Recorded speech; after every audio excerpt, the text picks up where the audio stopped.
recuerdan, el Evangelio de la vida de San Juan Pablo II, ¿no? Y el punto es que yo la releo y me doy cuenta que yo no estoy loco, o sea, que no es que yo, ¿sabes? Tuve un encuentro místico y entonces esto es importante, ¿no? Después yo me doy cuenta que en la encíclica es lo mismo. Entonces es lo que yo les voy a presentar ahorita, o sea, este es el resumen de la encíclica que no hice yo, lo hizo un jesuita que se llama Miquel de Viana, un doctor en teología moral. Por supuesto, esta es una encíclica que tú le puedes dedicar 6 meses. Claro, cuando uno estudia en el seminario, yo sé porque yo fui rector del seminario, o sea, uno de los muchachos del seminarista, la bioética, o sea, el tema de la vida es solo un capítulo de la teología moral especial en la bioética. En el mejor de los casos, ponte tú unas 12 horas académicas y se acabó, más nada, ¿no? Incluso en la práctica pastoral, algunos de nosotros nos mandaron a un centro de ayuda a la mujer o a la sanación post-aborto. No, porque en parte no era, ¿no? Todavía no lo es, ¿no? En algunos sitios es, pero todavía está muy bien en pañales. Entonces yo lo que hice fue que presento, este es un resumen, estilo, con una clave vocacional muy resumida, repito, uno le puede dedicar a esta encíclica un semestre de estudio, ¿no? Entonces, yo creo que me vas a ayudar a ir pasando ahí, ¿sí? Ok, por favor. Sí, tampoco funcionó. Bueno, por algo será. Sí, yo lo que me he dado cuenta es que cada vez que hay más obstáculos es porque es más efecto multiplicador para bien, ¿no? Entonces, miren, en el año 1991 hubo un consistorio, saben que allá en el Vaticano hacen periódicamente reuniones de los cardenales para evaluar la situación de la iglesia y planificar cosas, ¿no? Entonces, en ese consistorio los cardenales le dijeron a San Juan Pablo II, mire, su santidad, hay muchas amenazas a la vida y yo creo que creemos que debe dedicarle una encíclica al tema de las amenazas de la vida humana, ¿no? Entonces, San Juan Pablo II recoge la propuesta y comienza un proceso de elaboración de un documento sin igual, un documento que dura 4 años de elaboración. O sea, se preocupa, el Papa de tonto no tenía un pelo, ¿no? Entonces él se preocupó de que se le consultara a la mayoría de los mejores peritos en ciencia de la salud, en ciencias sociales, psicólogos, y luego consultó a cada obispo en particular y consultó a todas las conferencias episcopales. O sea que cada palabrita de esta encíclica está muy bien cavilada, muy bien cribada, ¿no? ¿Se puede pasar la próxima, por favor? El 25 de marzo, entonces, publica la encíclica El Evangelio de la Vida, el 25 de marzo, el día de la Anunciación, y yo lo que le voy a presentar, repito, es un resumen muy cortico en esta clave, digamos, que desarrolla este doctor, que yo creo que está muy bien, ¿no? Entonces, la estructura, la estructura de la encíclica son 4 capítulos. El primero es una mirada a la realidad, el segundo es la formulación de principios para mirar esa realidad, el tercero es la aplicación de esos principios a la realidad, y el cuarto es la parte que a mí más me gusta, que son las líneas de acción pastoral. Por cierto, cuando estuve ayer en Fontibón, wow, eso es impresionante. La diócesis más provida que yo he visitado en 11 años, ¿no? Porque muchas de estas cosas ya se están poniendo en práctica. No sé si ustedes han estado allá, eso es excepcional. Bueno, entonces les voy presentando, ¿no? Ahí, este es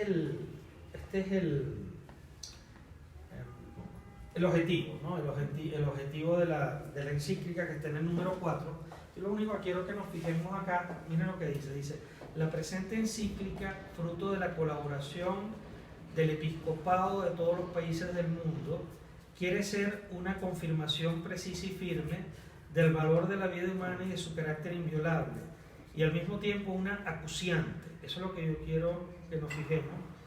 Acuciante es apremiante, es urgente, o sea, eso es para allá, o sea, tenemos que atenderlo con urgencia, ¿no? Mira lo que dice después: una acuciante llamada a todos y a cada uno, en nombre de Dios, respeta, defiende, ama a la vida, a toda vida humana. Quiero que nos detengamos ahí donde dice en nombre de Dios.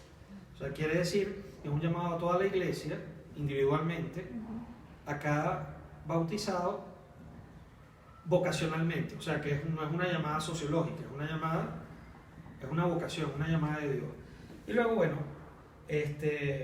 a respetar, defender, amar y servir la vida, toda vida humana. Solo siguiendo este camino encontrará justicia, desarrollo, libertad verdadera, paz y felicidad.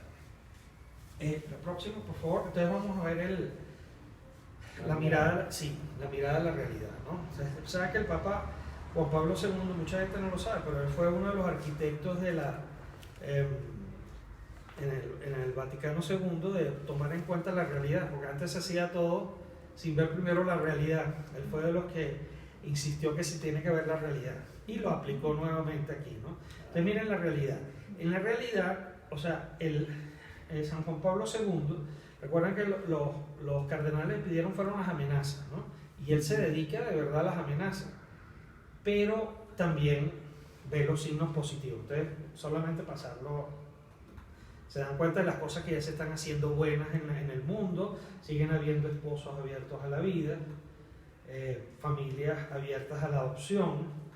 Eso es verdad, sobre todo en los Estados Unidos, impresionante. Hay grupos que adoptan especialmente los niños enfermos, ¿no? Sí. Pero bueno, eso constataban que eso existía, que se estaban comenzando a crear centros de ayuda a la mujer en muchas diócesis del mundo. Yo he visto con alegría que aquí hay varios en Bogotá. También constataban toda la organización de las caridades católicas en muchos países que funciona muy bien. El tema de la educación, toda la red de educación que nosotros tenemos en el mundo como Iglesia Católica. Luego también esto todavía no se habían dado cuenta cómo los organismos internacionales también distribuían anticoncepción, pero en aquel momento lo que querían ver es cómo de verdad los organismos internacionales en momentos de crisis ayudan. Ahorita nosotros ahí los venezolanos que estamos huyendo, despavoridos de Venezuela, y como si es verdad que ayudan económicamente. Lo que pasa es que en algunos países piden a cambio, por ejemplo, ponerle dispositivos intrauterinos o ligar a las mujeres, pero bueno, en este momento todavía eso no estaba tan claro, ¿no? Y luego se dan cuenta también, todo lo que son los hospitales, orfanatorios, ancianatos, etc. Próximo. También se dan cuenta que había en general, en casi todo el mundo, una oposición a la pena de muerte. El próximo. Una sensibilidad en contra de la guerra. Y es muy importante, que para el 1995 se comenzaban también a desarrollar leyes pro vida, sobre todo en países, por ejemplo, como los Estados Unidos, que tienen despenalizado el aborto durante los 9 meses de gestación, como en varios estados se iban desarrollando leyes que buscaban restringirlo. Entonces, por ejemplo, en algunos estados es requisito que las mujeres vean un ecosonograma antes de tener un aborto, o que firmen algo que sepan que pueden sufrir el trauma posaborto, etc. Y esas son cosas buenas porque hacen que la mujer tenga la oportunidad de arrepentirse, ¿no? Curiosamente, en los sitios donde vivimos más hispanos y negros es donde hay menos leyes restrictivas, ¿no? O sea, que se puede hacer los abortos con mayor facilidad, ¿no? Porque también tiene un componente eugenésico el aborto, ¿no? De matar a aquellos que no son blanquitos. Que obviamente, cuando usted habla de estas instituciones que salen en favor de la vida, como me llama la atención esta parte de estos organismos o centros de ayuda a la mujer, hay muchos que se disfrazan, ¿no? Por lo menos ahora que hablamos de Oriéntame, ¿no? Oriéntame es una de las que se disfraza de ayuda a la mujer, pero es para hacer todo lo contrario.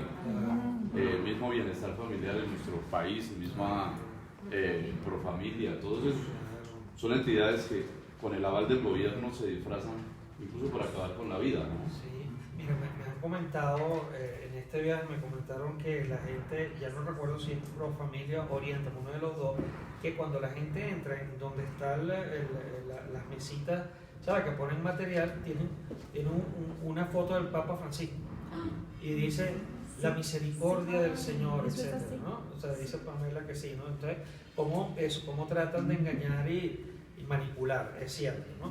Otra cosa que se dan cuenta de positivo es que se están haciendo investigaciones pro vida, ¿no? En todas las áreas, que cada vez más se constata lo que ya sabíamos, que desde la gestación pues, es una realidad la vida humana. Entonces, vamos a pasar a lo que es propiamente la encíclica, que son las amenazas. O sea, el propósito de la encíclica es ver cuáles son las amenazas. Entonces, hay un elenco de amenazas que constata San Juan Pablo II, que se siguen haciendo homicidios, que sigue habiendo, si quieren ir pasando los genocidios. Bueno, ustedes saben, ¿verdad? Genocidio, asesinar grupos de personas por su condición de raza o de credo religioso, etc., ¿no? El hambre, la miseria, el consumo y el tráfico de drogas, todas estas cosas la citan, ¿no? El tema de la guerra y el tráfico de armas, el desequilibrio ecológico, muy a propósito de lo que está pasando ahora, ¿no? Modelos de sexualidad inaceptables. O sea, todas estas son amenazas que, repito, se han visto en la realidad. La próxima, por favor. Ajá. Bueno, el elefante es para decir que no se puede tratar todo. Vamos para aquí un momentico, ¿no? Entonces, San Juan Pablo II dice, bueno, pero todas las amenazas que son importantes, hay dos que son prioritarias. Entonces, la Iglesia, estamos hablando de 1995, ¿no? Ya dijimos que es una llamada a respetar la vida de manera prioritaria, de manera urgente, o sea, es decir, ya, para toda la Iglesia. Dice que va a hacer un énfasis en las amenazas a la vida humana en su fase inicial y en su fase terminal. En la fase inicial hay mucho, cita varias cosas, pero sobre todo el aborto en la fase inicial, y en la fase terminal el tema de la eutanasia, ¿no? Pero lo más interesante de lo que viene ahora, que es que el Papa, bueno, los especialistas que lo ayudaron a hacer la encíclica, argumentan por qué. O sea, por qué uno tiene que poner como Iglesia, como toda la institución, de primero estas dos amenazas, ¿no? Entonces, la primera razón que argumentan es que cuando estamos en el vientre materno, pues somos más vulnerables, también cuando estamos en la fase terminal, ¿no? O sea, no podemos defender por nosotros mismos. Entonces, la vulnerabilidad, como decía Madre Teresa, también, ¿no? El más pobre entre los pobres es el bebé no nacido. Entonces, como se toma conciencia. La segunda, para mí una de las más graves en el sentido de seria, la razón, ¿no? Imbatible y tumbativa, es que dice que, y es la verdad, pues que el sujeto del crimen, la anterior, sí, que el sujeto, quien comete el crimen es la familia. Es decir, es la madre que mata al hijo, es la esposa que le pide aplicar eutanasia al esposo, o los hijos, que es lo más común ahora, lamentablemente, que piden aplicar eutanasia a los padres. Sí.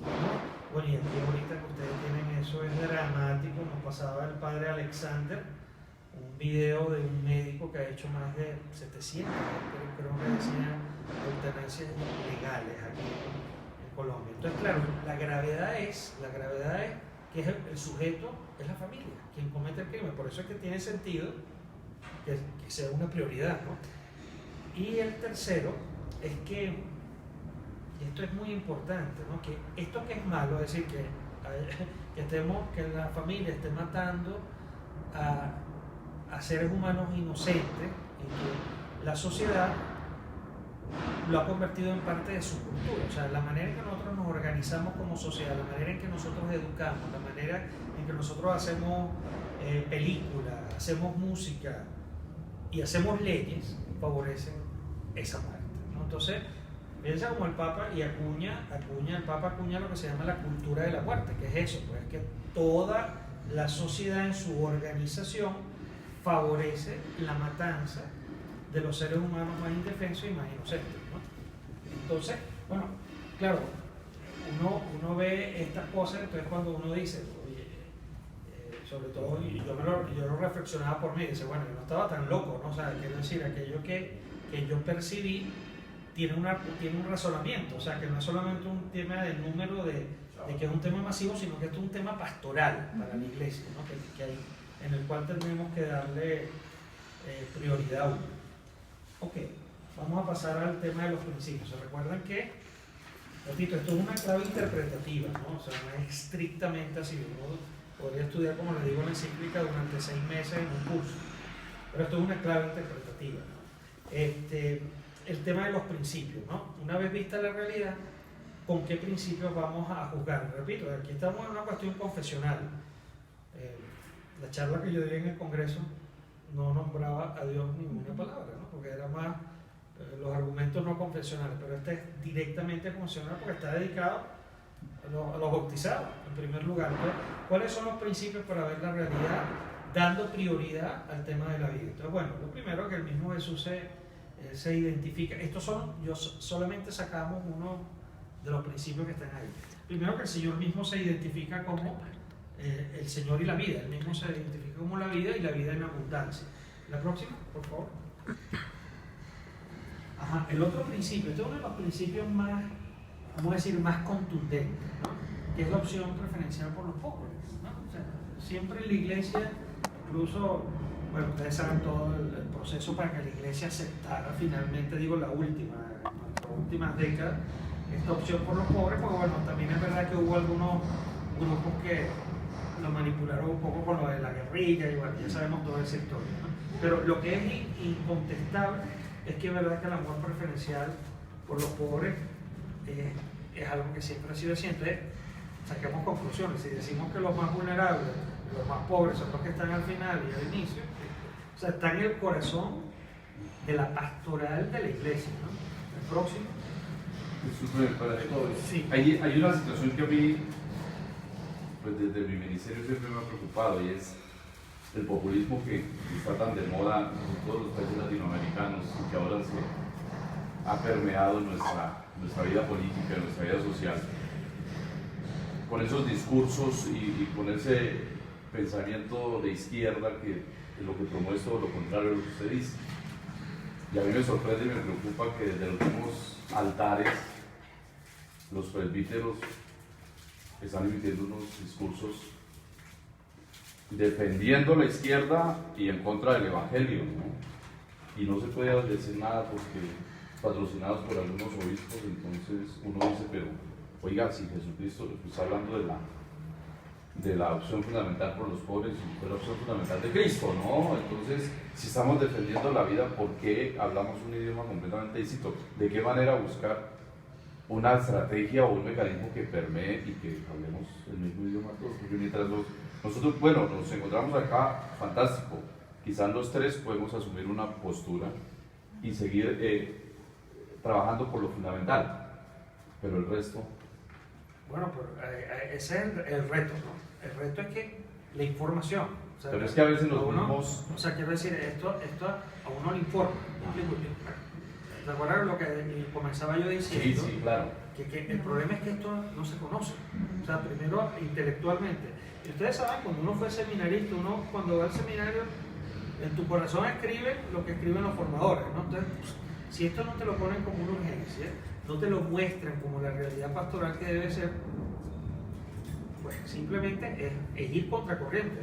De hecho, más adelante el Papa lo va a decir, mira, esto, vamos a estar claros, esto va a ser ir contracorriente. Exacto, es que y no va a ser popular, ¿eh? La ignorancia radica en el desconocimiento de los mismos documentos de la iglesia, ¿no? Claro, ahí es donde... Claro. Es esa ignorancia, y luego que cuando tú te das cuenta de lo que tienes que hacer, bueno, o uno lo hace o no lo hace. ¿Me explico? Sí, claro. Sí, entonces, lo que pasa es que hay una serie de ambigüedades también. Una serie de ambigüedades, porque cuando su merced ahora me hablaba de la bioética, obviamente yo fui formado en la Javeriana. Y allá uno tiene que ir también en contra de muchas cosas porque mi profesor de moral, Carlos Novoa, que imagino que su merced lo conoce. Sí, su merced conoce a Carlos Novoa, que es doctor en moral, maestro en moral, pero Sí. en la vida práctica hasta ahí llego, no digo más. Pero déjeme explicar algo sobre ese tema, ¿no? Porque nuevamente yo soy formador de sacerdotes. Sí, ¿no? claro. Entonces, ¿qué es lo que pasa? ¿Quién formó al Padre Novoa? O sea, ¿me explico? Yo cuando me formé, yo entré mayor al seminario, entré a los 26 años, ¿no? A los 26 años tú tienes un poquito, no es que mucho más, pero un poquito más de criterio de discernimiento, ¿no? Entonces yo iba estudiando en una mano con el magisterio y en otra mano con algunas locuras que los libros. De hecho, hay un libro con el cual se formó generaciones completas de sacerdotes y obispos que están muy prohibidos. Por eso es que San Juan Pablo II, él manda a escribir, por ejemplo, la Veritatis Splendor, escribe esta encíclica, luego escribe también el Catecismo de la Iglesia Católica en el año 92, pero eso es de ayer, para echar una base que haga activar lo que tú estás diciendo. Ahora, yo estoy convencido que la mayoría no es porque son mala gente o, ¿sabes? Gente que quiere ser herejes dentro de la iglesia, ¿no? Sino que no nos formamos bien. Esa es la verdad, porque además los libros estaban aprobados. Pero la verdad es que San Juan Pablo II se da cuenta de la locura que estaba pasando y entonces cuando comienza a poner las bases teológicas como deben ser, y Sí. filosóficas, antropológicas. Porque, bueno, ya con esto no sigo, porque es que Sí, eso es interesante y da para debatir muchas cosas. De acuerdo. Bueno, entonces, Sí. a mí me ha preocupado dentro de mi iglesia, que la quiero muchísimo. También llegué mayor, yo llegué a los 33 años me fui para el seminario. ¿A qué edad? 33 A años. ver, claro, que es otra cosa. Entonces yo rebatía muchas cosas y tuve Claro. mucha polémica pues, en mis estudios. Claro. Y veo como hoy en día teólogos que a mí me parecen de avanzada verdaderamente, como John Sobrino, como Sí. son los que están vetados Sí. y son los que hablan la verdad y defienden la vida como tal. Sí. Esa teología de la liberación, la verdadera teología de la liberación, Claro. que la tergiversaron a través de la historia, Claro. esos son los verdaderos teólogos y son los que verdaderamente le dan unos criterios para poder rebatir muchas cosas que quieren transferir sin tener soporte ni teológico ni bíblico, ¿no? Sí. Pero bueno, como les digo, es que esto ya está hecho. O sea, quiero decir, además, en el tema de la vida, por ser un tema tan básico, el Papa en ningún momento lo dijo, pero yo lo creo. Él se dio cuenta de lo importante que iba a ser en el futuro, que se preocupó que fuera un documento que cada palabra estuviera muy bien pensada, ¿no? Y por eso le dedicaron 4 años. No ha habido ningún documento en la iglesia que se le haya dedicado tanto tiempo, ¿no? Entonces, eso es lo primero, ¿no? Pero bueno, estamos viendo estos son los principios, ¿no? Los principios teológicos. Y como vimos, uno de los principios básicos es la opción preferencial por los pobres. O sea que eso es irrebatible. Porque, repito, en algún momento de la historia de la iglesia en Latinoamérica se casó con la izquierda. O sea, esa es la verdad. Porque no tuvo que purificar la cuestión, pero es que desde el principio de la iglesia siempre los más pobres son los predilectos del corazón del Señor. Yo también creo, esto a nivel personal, ¿no? Pero yo creo también que si uno entra en un proceso místico de dejarse transformar por el Espíritu Santo en el corazón de Jesús, el pastor, nosotros también como pastores, quiero decir, cuando Dios nos transforma, ya no solo por el sacramento del orden, sino que vamos creciendo en la santidad, el corazón, nuestro mismo corazón de pastor, que es el del Señor, también debería inclinar hacia los más pobres. O sea, que no es solo un tema teológico, sino que un tema existencial, ¿no? Teológico. Pero bueno, si quieren, para ir terminando, si ustedes tienen en algún momento que ausentarse o están bien de tiempo. No, yo sí. ¿Ves? Por eso digo, vamos a tratar de meter pues comenzamos tarde para tratar de ser rigurosos, sí, con su tiempo, ¿no? Entonces, seguimos, ¿no? Este tema, recuerden que estamos haciendo los principios para poder ver la realidad, ¿no? Entonces, por ejemplo, que toda la vida es tan valiosa que, bueno, que fue el medio para la redención. Aquí solamente pasamos porque, bueno, ustedes ya conocen toda esta... No les voy a explicar la parte teológica, pues ya la conocemos, ¿no? Solo enunciarla, ¿no?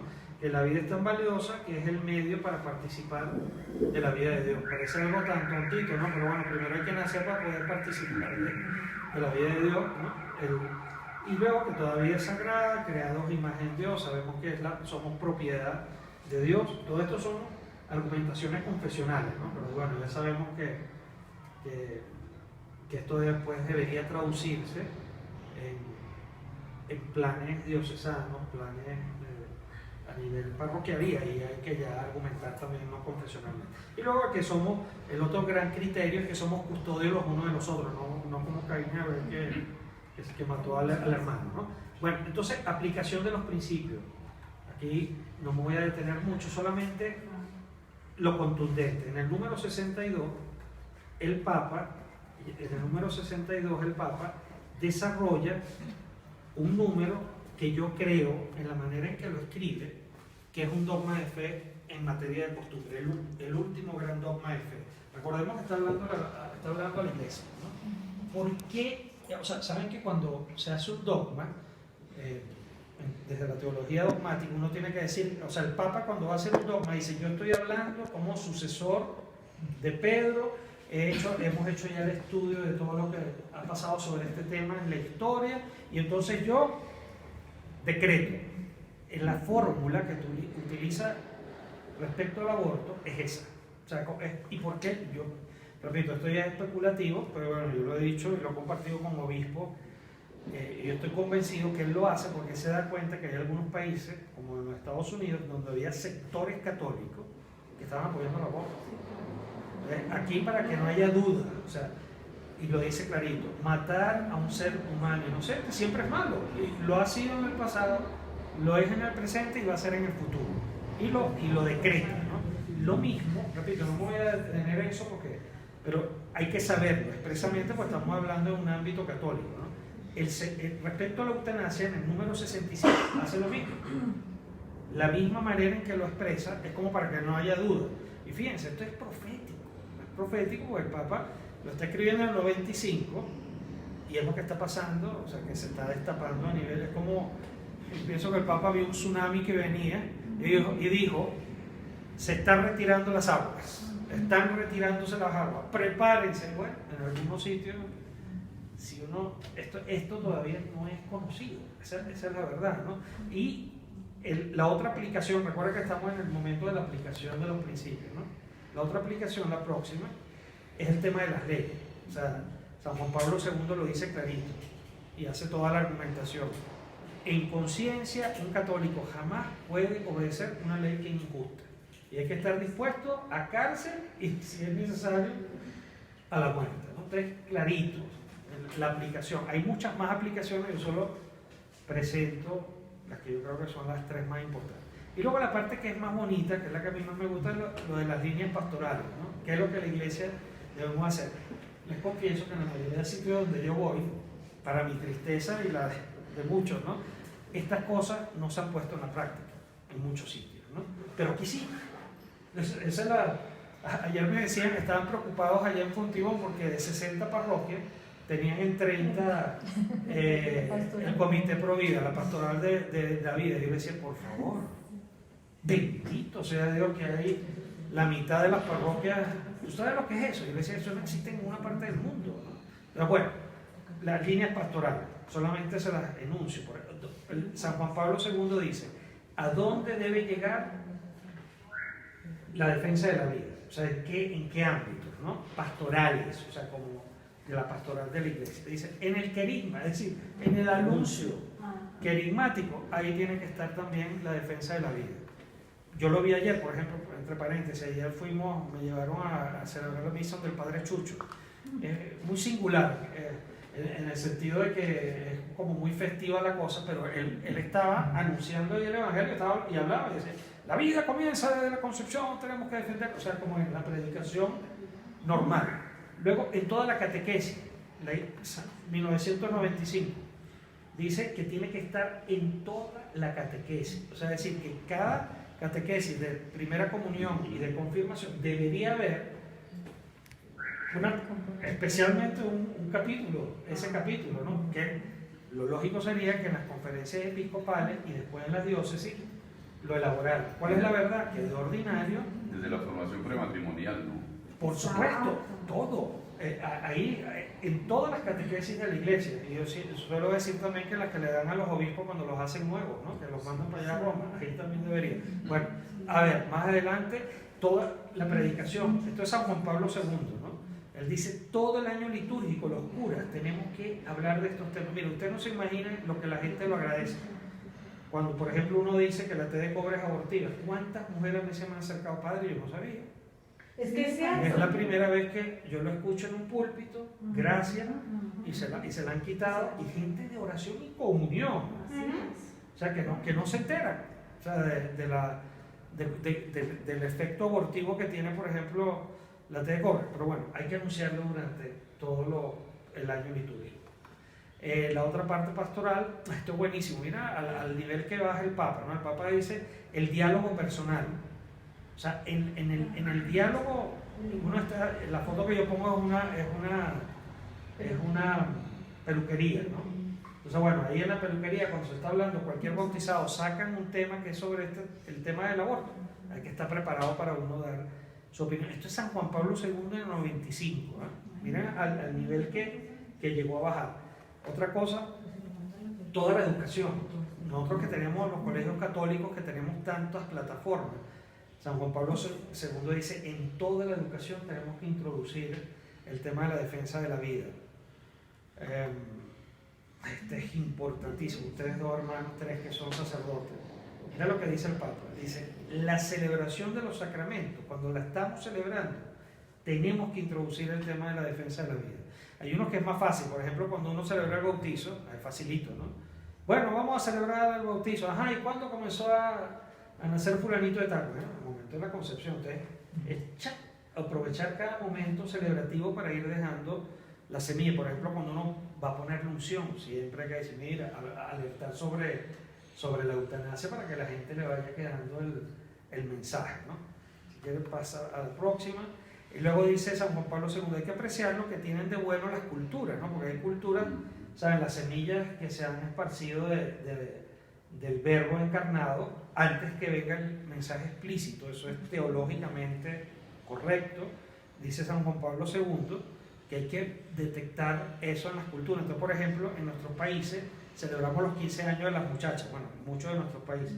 En Corea celebran los 80 años. O sea, cuando la gente llega a 80 años es el gran acontecimiento, la gran fiesta. Entonces, como eso, detectar lo que de bueno tienen las culturas para elevarlo. Otra cosa, ya, me dicen que aquí en Colombia se hace, ¿no? Que alrededor del 25 de marzo la conferencia episcopal debe llamar a la semana o a un tiempo dedicado especialmente a la defensa de la vida. Entonces mandan subsidios, etc. A mí me alegró cuando me dijeron que lo hacían. Qué bueno, no es en todas partes que se hace. Luego el tema del voluntariado. San Juan Pablo II, o sea, es la iglesia que dice, hay que organizar voluntarios. No está diciendo que sean católicos, ¿no? Voluntarios para organizarnos en la defensa de la vida. Voluntariado. El tema, y este es un tema básico, yo aquí en Colombia, de verdad que yo estoy sorprendido con este tema, el compromiso político de los cristianos. Yo había venido a Colombia en el 2010, ¿no? En el 2010 vine al CELAM, dimos ahí una charla, una cosa, y después me fui. O sea que nunca vi al pueblo, pero esta vez fui a Cúcuta, fui a Cali, fui a Bucaramanga y aquí, y he ido a varios. O sea, la devoción de los colombianos es impresionante. O sea, yo no entiendo, hay un divorcio un poco extraño ahí, que yo estoy todavía analizando, entre esa devoción y luego lo político.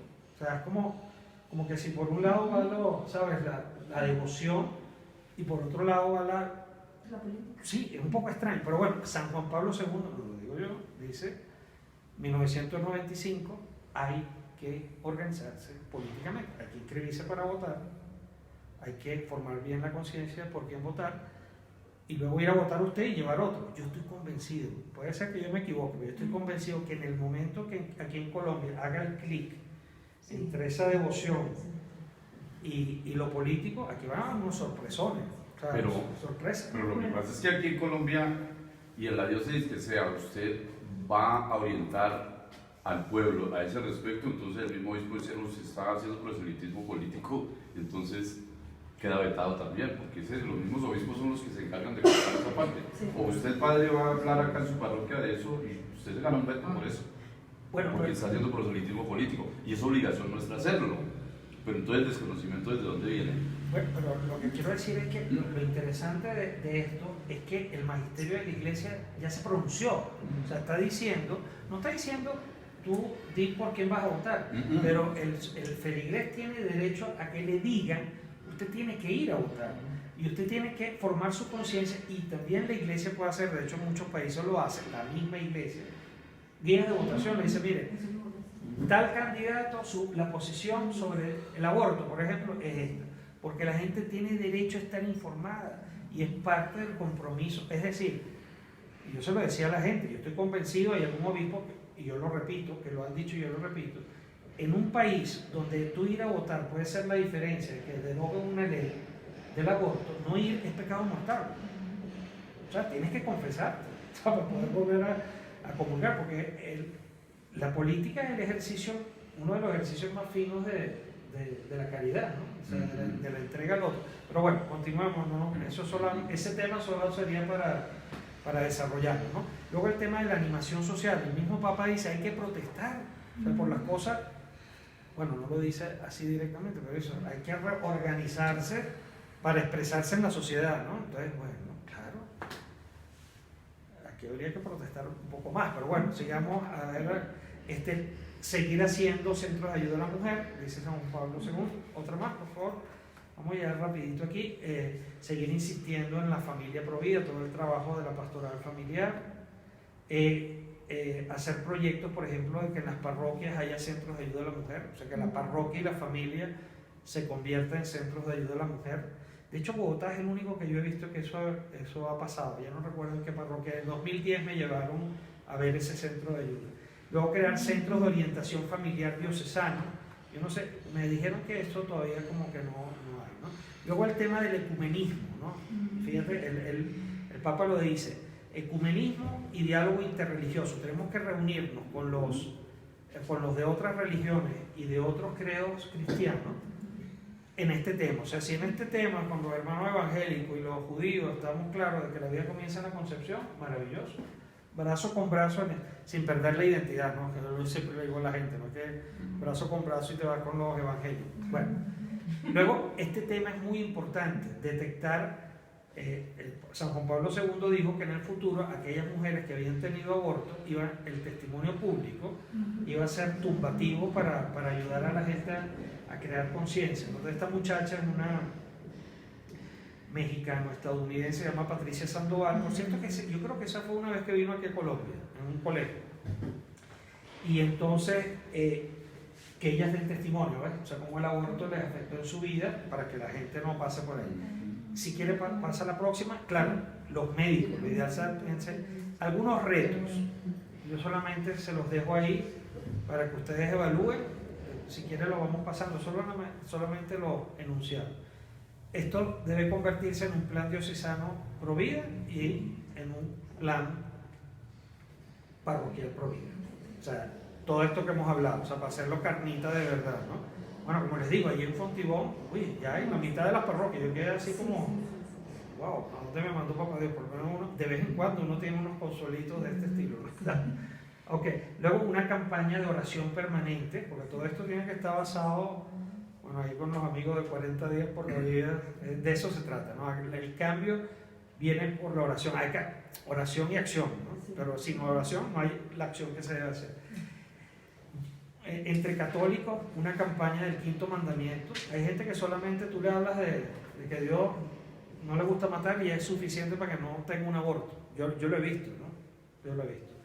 Luego, la teología del cuerpo, yo no sé cómo está ese tema. Me decían que en Fontibón estaba como comenzando, ¿sabes? Como estructurar todo lo que es la teología del cuerpo y la castidad de San Juan Pablo II para la juventud y para los adultos, como un reto, ¿no? Preventivo, ¿no? Luego seguir creando centros de orientación familiar diocesana, llegarle a los maestros. Si uno se puede meter en la asociación de maestros, así como con ustedes los curas, el efecto multiplicador es muy grande, ¿no? Pues con la asociación de maestros, con los médicos, si se le puede llegar a los médicos también y enfermeras, y a los pichones de cura, a los seminaristas. O sea, nosotros curas, bueno, ya lo vemos aquí, estamos los que estamos, ¿no? Es duro, o sea, es muy duro que Dios puede hacer de manera extraordinaria la cosa, ¿no? Pero de ordinario hay que tratar de entrar al seminario, ¿no? Y que yo he visto que donde están, o sea, yo he visto que donde hay la parte donde el obispo y los rectores le ponen en el seminario como parte de la pastoral práctica a los seminaristas, el trabajar en lo pro vida es contundente. O sea, ¿sabes? Si a un muchacho de tercero de teología, sí, que vayan y miren. claro, o sea, yo lo he visto, o sea, yo he visto las diócesis, en una diócesis donde los seminaristas van, por ejemplo, a los retiros del viñedo de Raquel, ¿no? O que van, pero como parte de su pastoral, parte de la pastoral, ¿no?